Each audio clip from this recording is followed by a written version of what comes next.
कर्मी Rohingya अनुप्रवेशकारी Bangladeshi border छाड़ो। पड़ोशी राज्यर राजनैतिक अस्थिरता जोगु सारा राज्य प्रभावित होउछि। किछि अनुप्रवेशकारी आम राज्य को पशि आसी स्थाने स्थाने असामाजिक कार्य लिप्त रहुछन्ति। एहा द्वारा राज्यवासी बहुत हैरान हरकत हेउथिबार अभियोग हेउछि। शनिवार एने जिलापालंकु भेटी लिखित अभियोग करिसेंति बरगढ़ जिलार विभिन्न संगठन। गत किछि वर्ष हैला बरगढ़ जिले में बांग्लादेशी प्रवेश करि आसुछन्ति।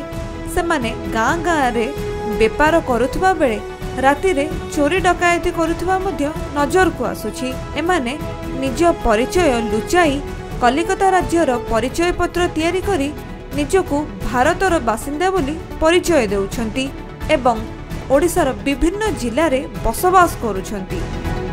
बरगढ़ सहर तथा जिले में पशि आसीथिबा रोहिंग्या बांग्लादेशी मानकु घौड़ाइबा पई बरगढ़ जिलार संगठन तथा विभिन्न अनुष्ठान एकत्रित होई बरगढ़ जिलापालंक पाखरे लिखित अभियोग करिसेंति। एथि सहित एक रैली करी विभिन्न संगठनर व्यक्ति माने मिसी बांग्लादेशी को राज्य तथा देश छाड़ी चली जावाकू नाराबाजी करथिले। गतकाली आमर अग्रगामी युवक संघ तरफ हिंदू जागरण मंच तरफ गोटे बैठक डका होता। विभिन्न संगठन विभिन्न माने अनुष्ठान मान स्वेच्छासेवी संगठन मान राजनीतिक दल मान सब डाकिक गोटे कोऑर्डिनेशन एक्शन कमिटी गोटे गठन कराई जार माध्यम रे आमे जिलापाल को पाखक आज दाबीपत्र दे जाइछुं कि बरगढ़ जिले में जेन माने रोहिंग्या और जेन माने बांग्लादेशी अच्छन तांको देश के पठा जाऊ जार द्वारा कि इनो हमर आर्थिक स्थिति खराब होइछे और इनोर हमर क्राइम्स बढ़ुछे। तो सेटा निष्पत्ति काली गतकाली आमर बैठक रे निया हला। आज आम जिलापाल को आम आज पहुँचीचे पाखे आम 10 दिन समय देउछुं कि आपन तार तदन करा जाऊ। तदन करिक जेन माने बांग्लादेशी अच्छन रोहिंग्या अच्छन तांको बरगढ़ तोड़ी दिया जाऊ एवं उड़ीसा तोड़ी दिया जाऊ।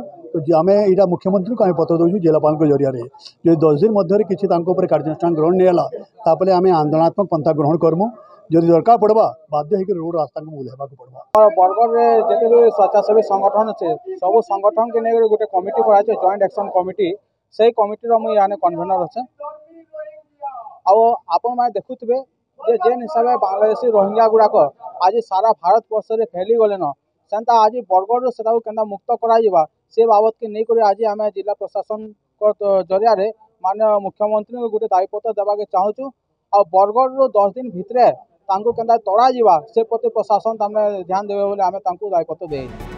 बरगढ़ हरिश्चंद्र भोईंकर रिपोर्ट खबर ओडिशा।